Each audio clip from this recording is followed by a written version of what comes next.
Bonjour à tous et bienvenue sur boursicoté.com pour cette nouvelle analyse technique du CAC 40 en clôture avec donc une grosse séance de baisse puisqu'après le gap qui s'est ouvert ce matin, j'attire votre attention sur le signal baissier constitué la poursuite du mouvement avec donc l'accélération liée à ce gap. Alors on a ouvert quasiment au plus haut puisqu'après une ouverture à 7239,90, on est venu marquer un point haut 3 dixièmes de point au-dessus, c'est-à-dire à 7240.20, avant de s'enfoncer. Donc on a cassé toutes les zones de support que je vous présentais, puisque je vous anticipais un retour possible sur la zone des 7110.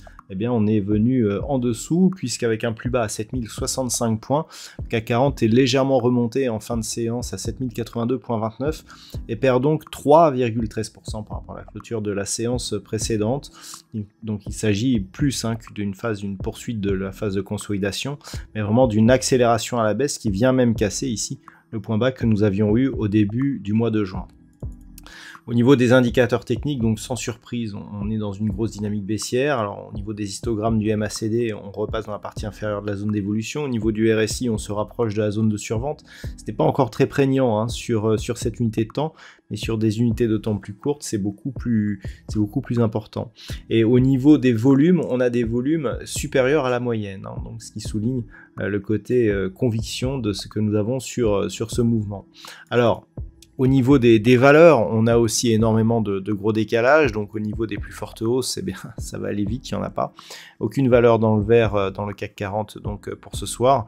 Au niveau des plus fortes baisses, eh bien, on peut noter des baisses assez marquées comme Unibail-Rodamco Westfield, moins 5,55%, ST Microelectronics, moins 5,12%, Hermès, moins 4,79%, Capgemini, BNP Paribas, proche de 4,5% en termes de baisse. Voilà, il y a des gros enfoncements, tout ça consécutif donc au fait que des bons chiffres du côté américain, plus le discours au quiche lors des minutes de la Fed, eh bien, précipite, je dirais, et augmente fortement les probabilités d'avoir une grosse poursuite de hausse des taux du côté de la Fed. Donc c'est ce qui a fait chuter les marchés.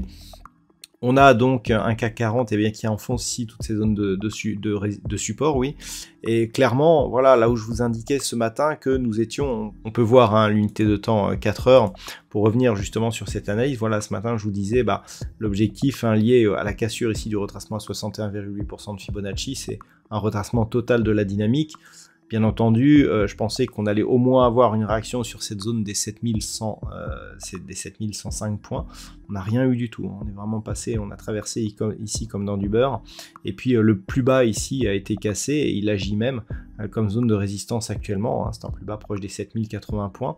Donc là, clairement, on est sur une phase où on attendait ici, de cette phase de consolidation, un retournement, puisque je vous indiquais il y a peu, on peut repasser d'ailleurs en unité de temps daily pour le voir, je vous indiquais il y a peu une succession ici de points bas qui était légèrement haussière, succession de points hauts légèrement haussière, on attendait ici une confirmation.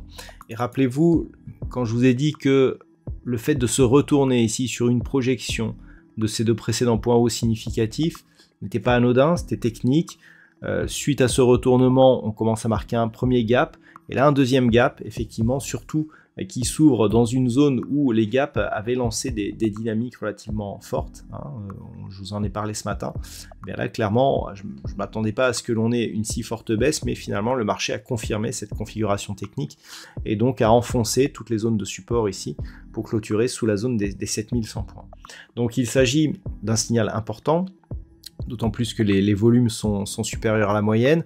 Donc on peut avoir ici une configuration qui valide la poursuite du mouvement. Et je dirais que tant que 7110 ici n'est pas repris à la hausse, eh bien on peut avoir une accélération baissière. Alors cette accélération baissière, elle pourrait se matérialiser par une poursuite du mouvement sur donc 7015, 6950, 6850. Là, on est vraiment sur un retournement majeur. Vous voyez qu'on a de nombreux contacts ici au point de vue de la tendance court-moyen terme. Ici, on a la phase de baisse, on a premier contact, deuxième contact, cassure. Et donc ce signal il est important, surtout que le point bas ici est inférieur au point bas que nous avions le 31 mai. On clôture sous cette zone. Clairement là le signal il est d'importance. Donc on va observer un petit peu ce qui se passe. Si les cours remontent, c'est-à-dire si on observe un rebond, il va falloir combler ce gap pour invalider le scénario baissier. Donc autant dire qu'on en est loin, on est à 7080 points grossièrement, il faudrait remonter au moins jusqu'à 7310 points. Donc on en est loin, et là clairement, ce sont les signaux baissiers qui prennent le dessus. Jusqu'hier, je vous disais, on a un contact bol supérieur, un retour moyenne mobile 20 exponentielle, ça restait, on gardait une petite conviction haussière, mais là, en invalidant totalement la moyenne mobile 20 comme support, on est directement sur un mouvement baissier, d'autant plus qu'on clôture sous la bande de Bollinger inférieure. Donc là, tous les signaux sont relativement puissants.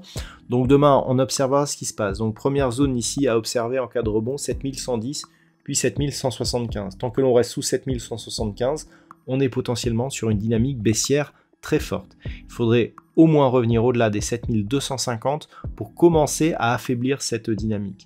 Puis bien entendu, tant que l'on est sous 7110, eh bien, objectif donc poursuite du mouvement baissier avec potentiellement la zone des 7015 qui se trouve être la prochaine zone de support. Voilà donc ce que l'on peut dire sur l'analyse technique du jour. D'un point de vue statistique, le côté hors norme de cette séance nous empêche d'avoir une statistique fiable. Par rapport aux paramètres utilisés donc pour la recherche statistique, nous n'avons qu'une seule occurrence, c'est-à-dire un seul cas similaire depuis plus de 20 ans. Alors ce cas, je vous l'ai retrouvé, il s'agit donc d'une phase de cotation qui a eu lieu en septembre 2011, donc là on est sur la séance ici du 22 septembre 2011, on voit ici le gap ouvert, une amplitude supérieure à la moyenne, une clôture donc sous la bande de Bollinger inférieure, et on voit ici donc une grande volatilité sur la prochaine bougie et un rebond qui était intervenu juste après. Donc voilà, on a une seule occurrence, c'est le seul cas qui répond totalement aux critères que j'utilise pour cette statistique, et on peut voir que on avait eu effectivement cette forte accélération, une grosse volatilité et ensuite un rebond. Il ne s'agit que d'un seul cas, donc ce n'est absolument pas représentatif. Rien ne nous dit que les cours du CAC 40 se comporteront exactement de la même manière. Donc voilà, c'était pour vous montrer le cas similaire lié justement à cette étude statistique. Et en aucun cas cela pourra être représentatif pour illustrer donc cette statistique ou les probabilités d'évolution future. Voilà donc ce que l'on peut dire sur l'analyse technique de cette séance. Je vous souhaite donc de passer une très bonne soirée. On se retrouve dès demain pour d'autres analyses techniques, toujours sur le site boursicoté.com.